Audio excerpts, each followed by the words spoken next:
afin de surmonter les obstacles au commerce que rencontrent les fournisseurs de services de tourisme au Niger, tel est l'exercice soumis aux acteurs œuvrant dans le secteur des technologies de l'information et de la communication. Une manière pour le Centre du commerce international d'apporter sa pierre à l'édifice de l'accroissement de la transparence des réglementations commerciales afin de surmonter les barrières invisibles au commerce. Dans le but de soutenir nos efforts pour améliorer la compétitivité de nos entreprises, le Centre du commerce international nous apporte son expertise pour surmonter les obstacles relatifs aux mesures réglementaires qui affectent les fournisseurs de services de communication électronique au Niger. Les objectifs visés à travers cet atelier sont la validation des recommandations proposées et l'élaboration d'une feuille de route, des actions prioritaires dont la réalisation permettra de réduire les coûts commerciaux liés aux réglementations contraignantes dans les secteurs de communication électronique, ainsi améliorer le climat des affaires au Niger. Les autorités ont pris conscience très tôt que ce secteur est un formidable levier de croissance sur lequel fondent beaucoup d'espoir nos entreprises pour impulser leur développement et leur croissance. Nous apprécions que l'aide que nous apporte le Centre du commerce international sur l'éthique, de la compréhension des réglementations qui représentent des obstacles au commerce des services auxquels fait face le secteur privé. Ces assises permettront non seulement d'affiner et de compléter l'ensemble de recommandations avec les acteurs du secteur public et privé ainsi que des experts du secteur, mais aussi de valider une feuille de route des actions prioritaires afin d'améliorer le climat des affaires au Niger pour le secteur du tourisme. Le Fonds d'appui à la formation professionnelle et de l'apprentissage FAFPA a procédé cet après-midi à Niamey au lancement officiel des activités de formation au titre de l'année 2021. C'est le ministre des Enseignements techniques et professionnels qui a présidé la dite cérémonie. Abdelaziz Issaka et Hamidou Abdoulaye. Outre le ministre des Enseignements professionnels et techniques, cette cérémonie a vu la participation d'autres cadres du ministère et les membres du conseil d'administration du Fonds d'appui à la formation professionnelle et à l'apprentissage, FOFPA. Il y avait aussi, naturellement, les étudiants et élèves des précédentes formations et les différents partenaires.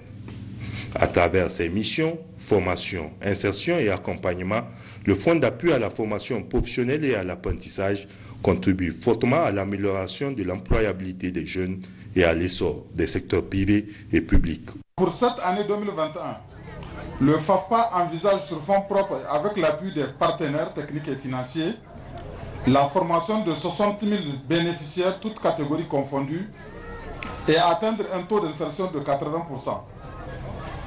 Je sais que la tâche est ardue et exige beaucoup de courage et de sacrifice. Je n'ai aucun doute. Le personnel du FAFPA à qui je rends un hommage mérité saura relever ce défi comme par le passé.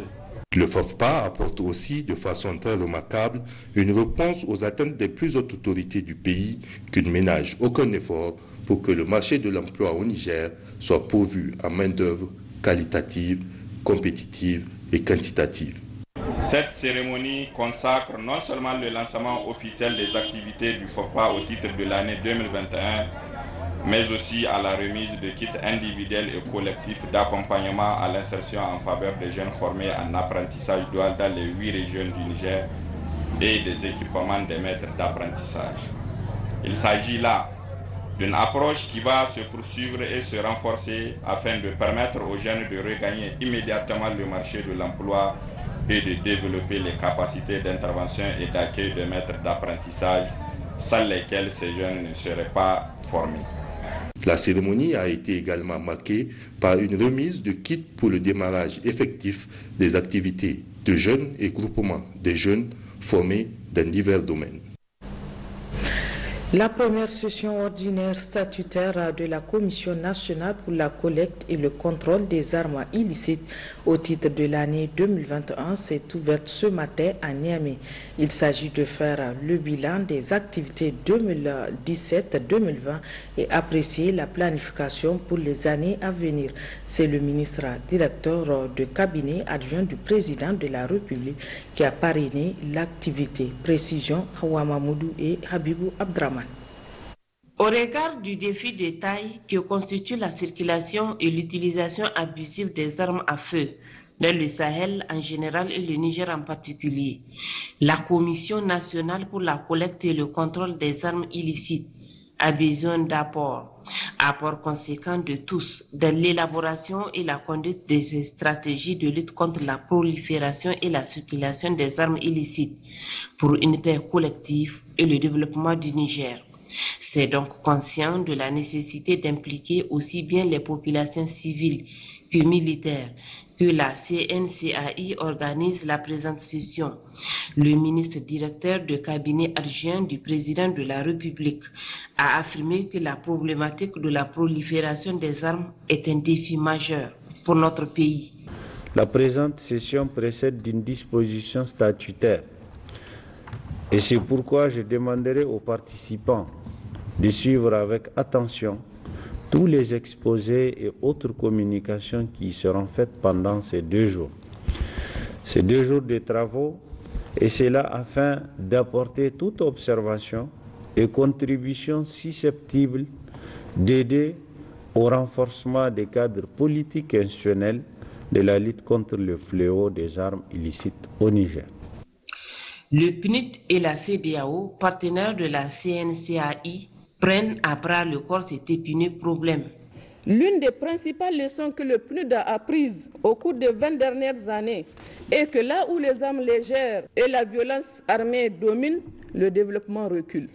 Le PNUD est un partenaire étroit de la Commission nationale depuis 2010 dans le cadre de la mise en œuvre des plans de travaux annuels. C'est pour davantage contrer le problème de la prolifération des armes légères, la conférence des chefs d'État et de gouvernement de la CEDEAO du 10 décembre 1999 a encouragé tous les États membres à se doter chacun d'une commission nationale de lutte contre les armes légères et de petit calibre. Notons qu'auparavant, le président de la Commission nationale pour la collecte et le contrôle des armes illicites, le général Youssouf Maïga, a remercié les plus hautes autorités du Niger pour l'accompagnement sans faille que l'État et ses démembrements ont fait montre à la CNCAI. Les acteurs des organisations de la société civile sont en atelier d'échange avec la Cour des comptes sur le rôle de cette institution et la responsabilité des organisations de la société civile face à celle-ci. Une rencontre organisée par l'ONG Chiga en partenariat avec Financial Corps sur financement de l'USAID. Mariama Keita et Lawali Haya. Financé par l'ONG Chiga conformément à un de ses objectifs, celui de renforcer les capacités des institutions étatiques et des structures de la société civile, cette rencontre d'échange entre les organisations des sociétés civiles et la Cour des comptes est d'une importance capitale pour les deux structures. Les institutions étatiques comme les OSC sont très importantes pour notre programme. Le Cour des comptes a besoin des OSC pour sa visibilité, pour vulgariser au grand public le travail important qu'il accomplit au quotidien. Les OSC sont importants pour l'édification d'un état de droit, le renforcement de la démocratie et la bonne gouvernance. Nous saluons cette initiative de la Cour des comptes de s'ouvrir à la société civile. Une rencontre qui intervient à une période où la Cour des comptes a engagé une réforme de son cadre. La rencontre d'aujourd'hui est l'occasion pour la Cour des comptes de poursuivre la mise en œuvre du plan stratégique 2020-2024. En effet, dans le cadre de ce plan, l'un des résultats stratégiques à atteindre est le renforcement de la confiance du public envers la Cour des comptes. C'est-à-dire qu'à travers cet atelier, la Cour des comptes ambitionne d'améliorer la communication envers les parties prenantes, parmi lesquelles les organisations de la société civile. L'objectif principal de cet atelier est de contribuer au renforcement de la visibilité de la Cour des comptes, notamment à travers les actions que les organisations de la société civile peuvent être amenées à mener dans son domaine de compétences, et de manière plus spécifique, dans le cadre de sa mission de promotion de la gouvernance, de la transparence dans la gestion des finances publiques et des services publics. Il s'agit pour la Cour de sensibiliser les organisations de la société civile sur sa vision et sa mission, informer les organisations de la société civile sur ses attributions, sa composition, son organisation et son fonctionnement. Et enfin, informer les organisations de la société civile sur ses différentes activités de contrôle. Professeur Narey Oumarou a de ce fait exhorté les participants à être assidus aux communications qui seront faites pour l'atteinte des objectifs escomptés. Il n'a pas manqué également de remercier l'ONG Shiga et ses partenaires pour la création de ce cadre d'échange. Pendant ce temps, le ministère de l'Agriculture et de l'Élevage a reçu ce matin un don de matériel de laboratoire offert par la FAO et l'USAID. Ce geste entre dans le cadre de la lutte contre l'épizootie de grippe aviaire en cours dans la région de Niamey. Souleymane Boubacar et Nana Maria Moutari. Offert par l'Organisation des Nations Unies pour l'alimentation et l'agriculture FAO, USAID Niger, ce don est composé de matériel de protection, de désinfectants, des box d'envoi de prélèvement et des kits de diagnostic. Il vient ainsi appuyer les laboratoires centraux de l'élevage La Vaucelle et les services vétérinaires à faire face au foyer de la grippe aviaire en cours dans la région de Niamey. Nous avons aujourd'hui au moins 3 foyers qui sont détectés au niveau du laboratoire central de l'élevage. Nous avons envoyé rien qu'hier les prélèvements au niveau du laboratoire de référence pour pouvoir avoir la confirmation de la maladie. Déjà, des dispositions sont en train d'être prises au niveau du ministère de l'Agriculture et de l'Élevage pour vraiment venir à point de cette maladie. La grippe aviaire, comme vous le savez, c'est une maladie très meurtrière, c'est une zoonose. Et le représentant Hectade l'a dit, ils sont venus pour appuyer en fait le développement de la capacité de notre laboratoire pour diagnostiquer en tout cas toutes les maladies, tant zoonotiques que les maladies purement animales. À travers ce don, la FAO et l'USAID réaffirment leur engagement à chaque fois si besoin est à accompagner les Niger pour venir à bout du défi sanitaire, notamment celui animal. L'un des objectifs de l'USAID, à travers ce partenariat avec la FAO, est de renforcer les établissements et des systèmes nationaux de santé animale grâce aux formations ciblées au personnel vétérinaire et à l'amélioration de leur plateforme technique et de la coordination intersectorielle. Au moins 70% des maladies humaines sont communes à l'homme et aux animaux. Donc les services vétérinaires, s'ils sont bien à niveau, peuvent donc protéger la santé publique à travers la lutte contre les maladies communes à l'animal et à l'homme. Avec la FAO, l'USAID, les services vétérinaires qui représentent le labo et la direction générale des services vétérinaires, nous allons tous ensemble nous y mettre pour, dans un premier temps, contenir ces foyers de grippe aviaire et dans un cadre plus large, contribuer à la lutte contre les maladies animales prioritaires. Selon Dr Haïdo Abdelmalik, représentant le ministre de l'Agriculture et de l'Élevage, plusieurs missions d'investigation avec les partenaires sont d'ores et déjà prévues pour mieux cerner la situation et limiter la propagation du virus. Dans un autre chapitre, la 3e édition du colloque régional sur la protection de la mission médicale selon le droit international humanitaire et le droit islamique s'est ouverte ce matin à Niamey. Une soixantaine d'imams et de prédicateurs académiciens d'universités arabophones et islamiques de 8 pays, dont le Niger, participent à cette rencontre de 2 jours à vocation scientifique. C'est Dr Ali Tassu, représentant du ministre de l'enseignement supérieur, qui a présidé la cérémonie protocolaire d'ouverture. Gérard Abdelaziz et Hamidou Abdelhaï. Des imams et des prédicateurs académiciens d'universités arabophones et islamiques de Burkina Faso du Bénin, de la Côte d'Ivoire, du Niger, du Nigeria, du Mali, de la Mauritanie et du Tchad, une soixantaine au total, participent par téléconférence pour certains à cette 3e édition du colloque régional sur la protection de la mission médicale selon le droit international humanitaire DIH et le droit et la jurisprudence islamique. L'initiative du Comité international de la Croix-Rouge CICR et de l'Université islamique au Niger est à vocation scientifique.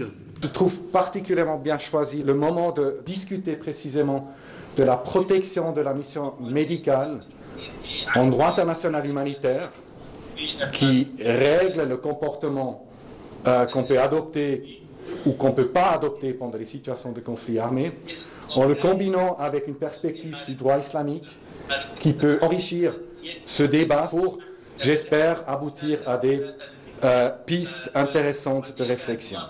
Pour le professeur Jamel Bentahar, recteur de l'Université islamique au Niger, face aux défis liés à la protection de la population civile, le dialogue avec les leaders religieux et particulièrement avec les savants et érudits est crucial pour promouvoir la protection et le respect de la vie et de la dignité. Le Niger, qui fait face au terrorisme au niveau de ses frontières, ne peut que se réjouir d'abriter une telle rencontre. Vous, intellectuels et leaders religieux, avait un rôle crucial à jouer dans une Afrique dont la jeunesse a du mal à faire face aux mutations de ce monde et se retrouve face à des interrogations identitaires dont les réponses peuvent se trouver dans les messages et enseignements dans nos universités et cadres d'échange et de réflexion. La protection de la mission médicale est une initiative du mouvement international de la Croix-Rouge et du Croissant-Rouge qui vise à améliorer l'accès aux soins de santé et à rendre plus sûre la fourniture de ces soins pendant les conflits armés ou les autres situations d'urgence. Le projet de développement des compétences pour la croissance PRODEC a organisé ce matin une rencontre d'information et de sensibilisation sur l'appui au secteur privé. À travers cette rencontre, le PRODEC vise la vulgarisation des orientations et les modalités de mise en œuvre du fonds d'appui au secteur privé, de la formation professionnelle et au groupement féminin. C'est le secrétaire général du ministère de l'Enseignement professionnel et technique qui a présidé la cérémonie. Compte rendu, Ismaël Daouda et Hassan Moussa. Le fonds d'appui au secteur privé, objet du présent atelier, est le fruit de l'étroite collaboration entre le ministère des Enseignements professionnels et techniques, les partenaires techniques et financiers et l'Association internationale de développement IDA du groupe Banque mondiale. Il a été mis en place dans le cadre du financement additionnel du projet de développement des compétences pour la croissance PRODEC. Cette rencontre d'information vise donc à vulgariser avec ces acteurs de la formation professionnelle les orientations et les modalités de mise en œuvre du fonds d'appui au secteur privé de l'enseignement et de la formation technique et professionnelle et au groupement féminin. Pour ce financement additionnel, il est non seulement prévu de ressusciter des établissements de la formation professionnelle du secteur public, notamment 20 centres de formation au métier répartis dans toutes les régions du pays, mais également d'appuyer les associations des structures privées œuvrant dans le domaine de la formation professionnelle. À cet effet, un fonds compétitif de soutien au secteur privé de la formation professionnelle de plus de 2 milliards de francs CFA a été mis en place au sein de la sous-composante 1.1 du PRODEC. Ainsi, la mise en œuvre de ces dispositifs au secteur privé devra permettre l'amélioration de la qualité des enseignements des opérateurs privés de formation et des groupements féminins et l'amélioration de l'employabilité des jeunes sortant des établissements privés.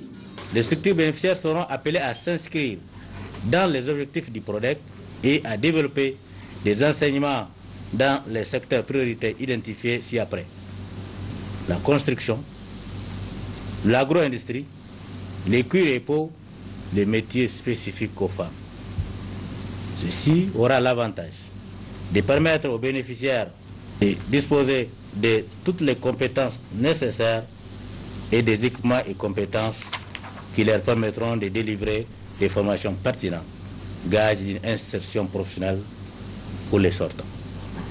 Ceci est en parfaite cohérence avec la stratégie du MEP qui découle de la politique du gouvernement, notamment en ce qui concerne la lutte contre le chômage des jeunes et la création de richesses. À travers cette journée, les participants seront imprégnés des contours de l'activité afin de servir des relais auprès des structures conformément aux modalités définies dans le manuel qui a été élaboré pour la circonstance. L'actualité dans les régions, l'opérateur économique de Myria, Alhaji Lawali Zabe, a remis hier mercredi aux autorités de son entité la somme d'1 million de francs CFA pour réparer le véhicule de la protection civile et ensuite appuyer la patrouille humaine au niveau de la ville de Myria. Compte rendu Hawa Wali et Maman Ousmane. Fidèle à ses habitudes, l'opérateur économique El Hadji Lawali Zabe de Myria a remis hier aux autorités départementales la somme d'1 million de francs CFA pour réparer le véhicule de la protection civile et appuyer encore la patrouille urbaine au niveau de la ville de Myria. En remettant cette somme au préfet de Myria, Sid Mohamed Raliou, l'opérateur économique El Hadji Lawali Zabe a rappelé la volonté affichée des autorités de la 7e République, celle de se soumettre à tous ceux qui profitent au bien-être des populations de Myria. Ce geste hautement louable se situe dans le cadre de la politique de renforcement de la sécurité dans nos centres urbains. Je suis très ému et je vous dis que à partir de ce matin, Inch'Allah, je vais être votre ambassadeur pour pouvoir quand même transmettre toutes les doléances susceptibles en tout cas d'apporter un plus, en tout cas pour le bonheur du peuple du département de Myria. En recevant cette donation, le préfet de Myria, Sid Mohamed Raliou, entouré de ses plus proches collaborateurs et les cadres techniques départementaux, a au nom de la population de son entité exprimé toute sa reconnaissance à Lawali Zabe, qui du reste n'est pas à son premier geste. Nous pensons qu'il va nous appuyer dans la collaboration, dans la symbiose, afin de redynamiser la coopération avec lui et la collaboration. Et la réunion s'est très bien déroulée.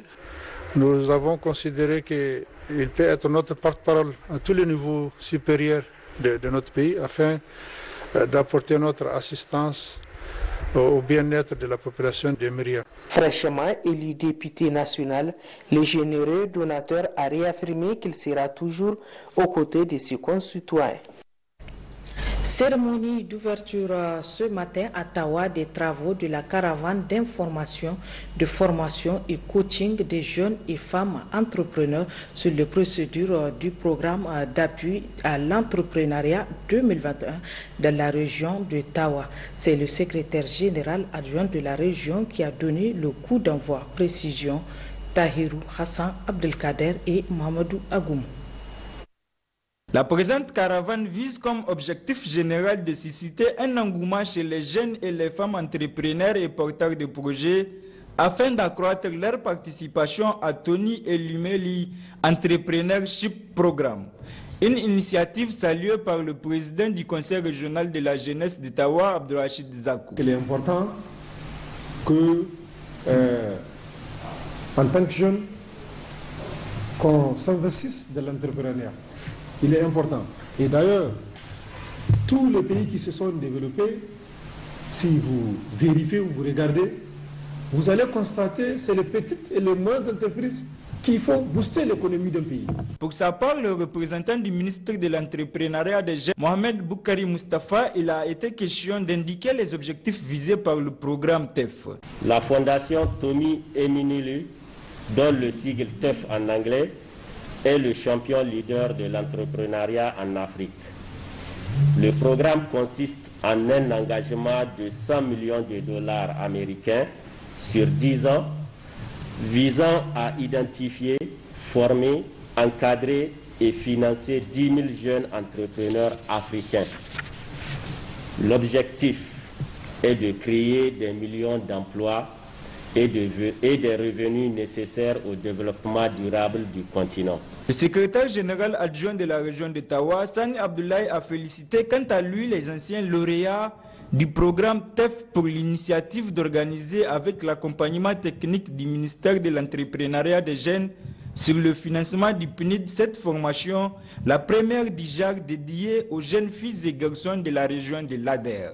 Depuis quelques années, l'entrepreneuriat des jeunes constitue, aux yeux des autorités de la 7e République, une préoccupation majeure qui vise l'insertion socio-professionnelle dans le tissu socio-économique à travers notamment le soutien aux initiatives des jeunes afin de leur faciliter la création massive des micro, petites et moyennes entreprises et micro, petites et moyennes industries.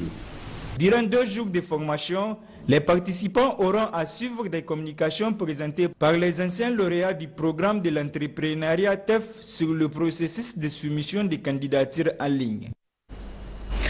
Le gouverneur de la région de Zander a aussi présidé ce matin l'ouverture officielle des travaux de formation et de coaching des jeunes et des femmes entrepreneurs sur les procédures de candidature du programme d'appui à l'entrepreneuriat de la Fondation TEF au titre de l'année 2020-2021. Kassou Moutari et Abdraman Mazou.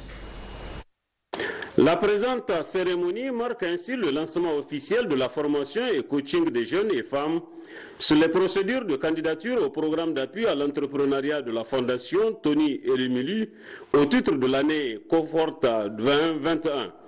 On prit part à cette cérémonie les autorités administratives, coutumières, les responsables des forces de défense et de sécurité, ainsi que des anciens lauréats ou bénéficiaires du programme qui ont d'ailleurs pris l'initiative d'organiser avec l'accompagnement technique du ministère de l'entrepreneuriat des jeunes et le soutien du programme des Nations Unies pour le développement PNUD, cette importante rencontre de session de formation et coaching, la première du genre dédiée aux jeunes filles et garçons de la région de Zander. Pour le gouverneur de la région, Issa Moussa, l'entrepreneuriat des jeunes constitue pour les autorités de la 7e République une préoccupation majeure qui vise l'insertion socio-professionnelle dans le tissu économique à travers notamment les soutiens aux initiatives des jeunes afin de leur faciliter la création massive des micro, petites et moyennes entreprises et micro, petites et moyennes industries.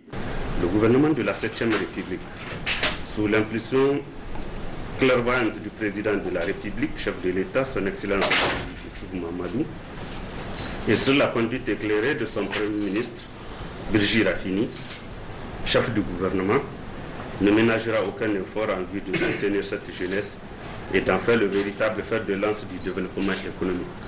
Pour le conseiller technique du ministre de l'entrepreneuriat des jeunes, Boubacar Amadou Zakari, la caravane de formation est pleine d'espoir, celui de voir les jeunes et les femmes entrepreneurs des 8 régions du pays devenir des futurs lauréats du programme TEF 2021. En effet, tout au long de ces 2 jours de formation, vous auriez à suivre, chers jeunes entrepreneurs et porteurs de projets, des communications présentées par les anciens lauréats du programme TEF sur les procédures de soumission de candidature en ligne.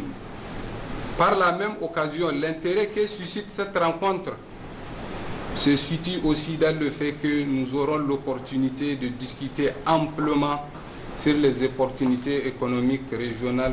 Il est à noter que le programme TEF consiste en un engagement de 5 millions de dollars US sur 10 ans visant à identifier, former, encadrer et financer 1000 jeunes africains. L'objectif étant de créer des millions d'emplois et les revenus nécessaires au développement durable du continent en appliquant la philosophie de l'africapitalisme. Quant au gouverneur de la région de Maradi, il a présidé ce matin l'ouverture d'un atelier sur l'accès au droit international humanitaire et la coordination civilo-militaire. Cette rencontre a vu la participation des autorités administratives, forces de défense et de sécurité et de plusieurs représentants des ONG humanitaires. D'autres précisions avec Abdel Fattah Moussa et Nassur Nakakali. La région de Maradi présente des défis liés à l'accès humanitaire dû à l'incursion répétée et les attaques de groupes armés non étatiques. En effet, les opérations militaires rendent encore plus difficile l'accès humanitaire.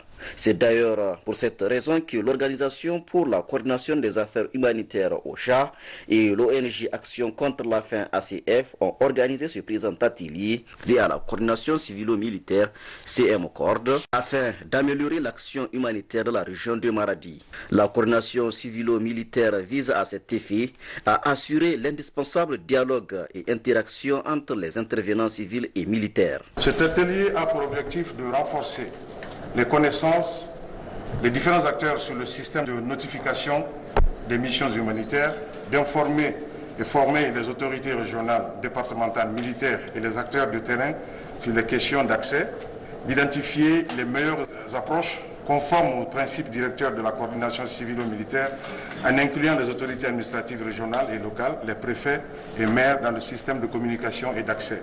Dans son discours d'ouverture, le gouverneur de la région de Maradi a précisé que cet atelier vise à contribuer à une compréhension commune des principes directeurs de la coordination civilo-militaire CM-CORD et la mise en œuvre d'une stratégie d'accès afin de simplifier l'action humanitaire.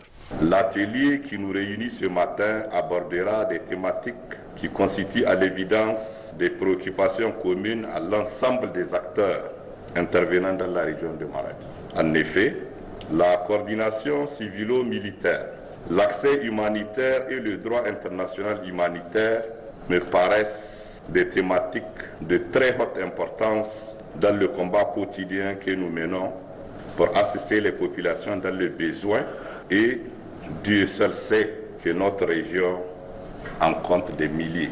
Nous nous réjouissons néanmoins de constater que les échanges initiés dans le cadre de la coordination civilo-militaire permettent de toucher l'essentiel des personnes dans le besoin, et ce, malgré les défis sécuritaires en présence. D'autre part, je dois le souligner, que l'amélioration de la sécurité depuis quelque temps permet d'espérer un meilleur accès humanitaire pour l'ensemble des acteurs. Toutefois, il reste évident que nous ne pouvons tirer profit de cette situation que si chaque acteur comprend mieux et respecte les obligations qui sont les siennes, telles que définies par le droit international humanitaire. Le gouverneur de la région de Maradi a par ailleurs remercié tous ceux qui investissent aux côtés du gouvernement dans sa noble mission d'assistance aux populations affectées par les crises sécuritaires.